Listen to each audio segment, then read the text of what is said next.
Hey, first video worth making in a while. So I had this very frustrating condition where the rubber flaps on my Nikon Z6 had expanded, so they didn't sit nicely in the sockets.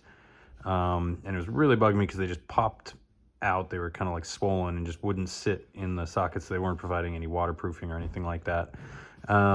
So, you know, rubber shrinks when heated, vulcanized, or whatever you call it. So I decided to buy a heat gun right there for like 15 bucks on Amazon. And then I just took tin foil, wrapped it around them because I wanted to not take the whole camera apart to get at them, although it's probably the smart thing to do. So I just decided to put wrap shielding. I did a nicer job before, but I ripped it off when I was actually seeing if it worked. And then I'm like, all right, let's make a video. So I just slapped it on so you get an idea. I would do it larger, cover more of the camera, wrap around, etc. And then I just very carefully took the heat gun, put it on, 75%, I don't know, just kind of winged it and kept the air moving, kind of. You'll notice it's a little shiny, I think, shinier than it was. It was more like that, now it's more like that.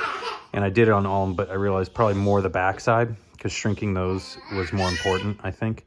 And eventually I just kept doing it a little bit, trying it out, doing it a little bit, trying it out, until eventually they sat fairly flush. Not perfect, but definitely better than it was. They were barely staying, they wouldn't really cover anything before. So anyway, I couldn't find a proper solution online.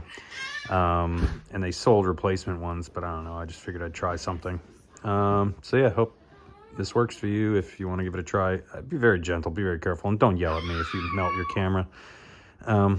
Just showing you what I do. Peace.